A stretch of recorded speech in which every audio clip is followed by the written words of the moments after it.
നിയമസഭാ തെരഞ്ഞെടുപ്പിന്റെ മത്സര ചിത്രം നാളെ വ്യക്തമാവുകയാണ്. പത്രിക പിൻവലിക്കാനുള്ള അവസാന ദിവസമാണ് നാളെ. തെക്കൻ കേരളത്തിൽ കാര്യമായ വിമതശല്യം ഇല്ലെങ്കിലും അപരന്മാർ എല്ലാ മണ്ഡലങ്ങളിലും ഭീഷണിയാണ്.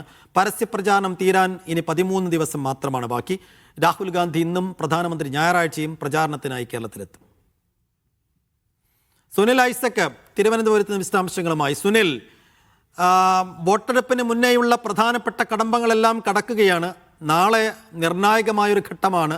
എന്നുവെച്ചാൽ പത്രിക പിൻവലിക്കാനുള്ള സമയം തീരുമ്പോഴാണ് നമ്മൾ പൂർണ്ണമായൊരു സ്ഥാനാർത്ഥി ചിത്രത്തിലേക്ക് കടക്കുക. നിരവധി മണ്ഡലങ്ങളിൽ പ്രമുഖരായ സ്ഥാനാർത്ഥികൾക്കടക്കം അപര വിമത ഭീഷണിയുണ്ട്. ഇതൊക്കെ പിൻവലിപ്പിക്കാനുള്ള തിരക്ക് പിടിച്ച ശ്രമങ്ങൾ ഓരോ മുന്നണികളുടെയും സ്ഥാനാർത്ഥികളുടെയും പാർട്ടികളുടെയും ഭാഗത്ത് നിന്ന് തുടരുന്നുണ്ടോ? ഏതൊക്കെ മണ്ഡലങ്ങളിലായിരിക്കും വലിയ അപരഭീഷണി അല്ലെങ്കിൽ വിമത ഭീഷണി നിലനിൽക്കാൻ പോകുന്നത് ഈ ചിത്രം തെളിഞ്ഞു കഴിഞ്ഞാൽ?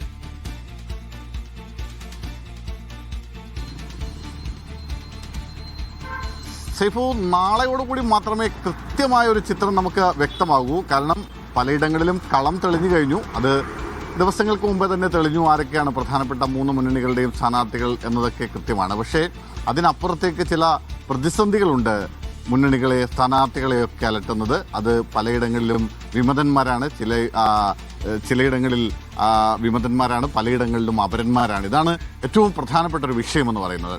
ഈ വിമതശല്യം ഏറെക്കുറെ പരിഹരിക്കാൻ കഴിഞ്ഞിട്ടുണ്ട് എന്നതാണ് മുന്നണികളുടെ ഒരു ആശ്വാസം എന്ന് പറയുന്നത്. പ്രത്യേകിച്ച് കോൺഗ്രസിനുള്ളിൽ നിന്നായിരുന്നു ഏറ്റവും അധികം വിമതശല്യം, പ്രത്യേകിച്ച് തെക്കൻ കേരളത്തിലൊക്കെ ഏറ്റവും കൂടുതൽ ഉണ്ടായത്. കൊല്ലത്തായാലും തിരുവനന്തപുരത്തായാലും ഒക്കെ വലിയ തോതിൽ ഉണ്ടാവുന്നു. അവരെയൊക്കെ സംസ്ഥാന നേതാക്കൾ തന്നെ വന്ന് നേരിട്ട് ഇടപെട്ട് ആശ്വസിപ്പിച്ച് പ്രശ്നപരിഹാരം ഉണ്ടാക്കുന്ന കാഴ്ച നമ്മൾ കഴിഞ്ഞ കുറേ ദിവസങ്ങളായി കാണുന്നുണ്ട്.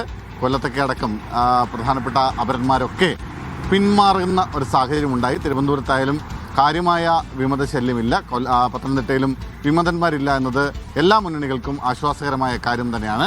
പക്ഷേ അപരശല്യം എല്ലായിടത്തുമുണ്ട്. എനിക്ക് തോന്നുന്നത് നമ്മൾ ഈ തിരുവനന്തപുരത്തേക്ക് ലിസ്റ്റ് എടുത്ത് പരിശോധിക്കുമ്പോൾ ഒരു സ്ഥാനാർത്ഥിക്ക് 2ഉം 3ഉം അപരന്മാരാണുള്ളത്. കെ മുരളീധരൻ്റെ പേരിൽ 3 മുരളീധരന്മാരാണ് അപരന്മാരായി മത്സരിക്കുന്നത്. VS ശിവകുമാറിൻ്റെ പേരിൽ VS ശിവകുമാർ എന്ന പേരിൽ തന്നെ അപരന്മാരുണ്ട്. അങ്ങനെ എല്ലായിടത്തും അത് LDFനും UDFനും BJPയുടെയും ഒക്കെ സ്ഥാനാർത്ഥിമാർക്ക് അപരന്മാരുണ്ട്. അവരൊന്നും പിൻവലിയാനുള്ള സാധ്യതയുമില്ല. കാരണം ഈ അപരന്മാരുടെ കഥ നമുക്കറിയാം. സാധാരണഗതിയിൽ അത് മറുഭാഗത്തുള്ള രാഷ്ട്രീയക്കാർ പുറമേ പറയുന്നില്ലെങ്കിലും അവരാണ് പലയിടങ്ങളിൽ നിന്നായി അപരന്മാരെ എത്തിക്കുന്നതും അവരാണ് അപരന്മാർക്ക് കെട്ടിവെക്കാനുള്ള പണം പോലും കൊടുത്ത് അവരെ സ്ഥാനാർത്ഥികളായി മത്സരിപ്പിക്കുന്നത്. അതുകൊണ്ട് അവരൊക്കെ അവിടെ ഉറച്ചു നിൽക്കാൻ തന്നെയാണ് സാധ്യത.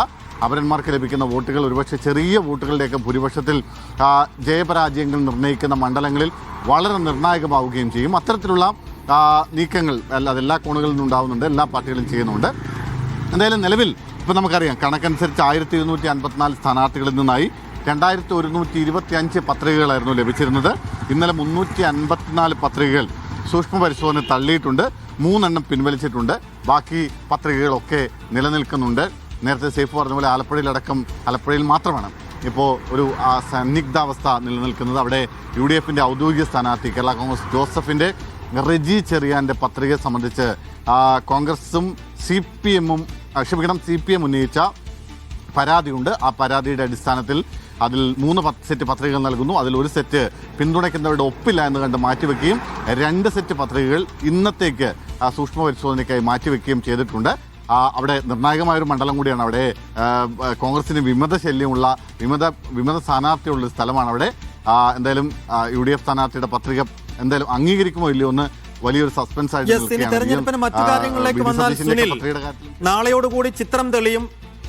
മറ്റന്നാളെയോടുകൂടി പൂർണ്ണമായും മറ്റ് ബിസിനസ്സുകളൊക്കെ മാറ്റിവെച്ച് പൂർണ്ണമായും പ്രചാരണത്തിലേക്ക് സ്ഥാനാർത്ഥികളും പാർട്ടികളും ഇറങ്ങുന്ന ഒരു ഘട്ടമാണല്ലോ. അപ്പോൾ ഒരു പ്രചാരണത്തിന്റെ ഫൈറ്റിലേക്ക് പൂർണ്ണമായും അതിന്റെ ഒരു പീക്കിലേക്ക് കടക്കുന്നത് മറ്റന്നാൾ മുതലാണ്. താരപ്രചാരകരൊക്കെ ഇന്ന് എത്തുകയാണ്. രാഹുൽ ഗാന്ധി ഇന്ന് കോഴിക്കോട്ടുണ്ട്. കൂടുതൽ മണ്ഡലങ്ങളിലും ജില്ലകളിലൂടെയും അദ്ദേഹത്തിന്റെ യാത്ര തുടരും. മോദി എത്തുന്നു.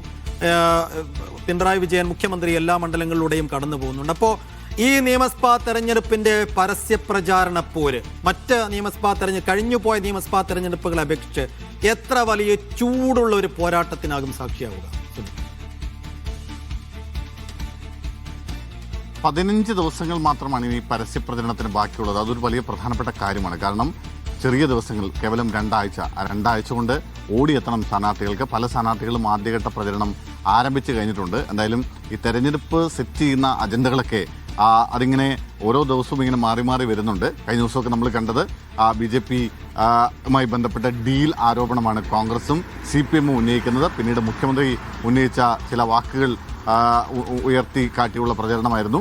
ഇന്നിപ്പോൾ രാവിലെ എന്തെങ്കിലും പുതിയ അജണ്ട ഉണ്ടാവുമോ, പുതിയ തെരഞ്ഞെടുപ്പ് സെറ്റ് ചെയ്യാനുള്ള അല്ലെങ്കിൽ പ്രചരണം സെറ്റ് ചെയ്യാനുള്ള പുതിയ വിവാദങ്ങൾ എന്തെങ്കിലും ഉണ്ടാവുമോ എന്നൊക്കെ കാത്തിരുന്ന് കാണണം. കാരണം അപ്രതീക്ഷിതമായിട്ടായിരിക്കും ഓരോ വിവാദങ്ങളൊക്കെ ഇങ്ങനെ വരുന്നത്. തെരഞ്ഞെടുപ്പിൻ്റെ പ്രചാരണ രീതിയെ തന്നെ അല്ലെങ്കിൽ അതിൻ്റെ എല്ലാത്തിനെയും അട്ടിമറിക്കുന്ന തരത്തിലുള്ള ചില അവിചാരിതമായി വരുന്ന ചില അജണ്ടകൾ ഉണ്ടാവാറുണ്ട്. അത് ചില മാറ്ററുകൾ ഉയർന്നു വരാറുണ്ട്. അതൊക്കെ വരും ദിവസങ്ങളിൽ ഉണ്ടാകും എന്നാണ് പ്രതീക്ഷിക്കാം. ചെറിയ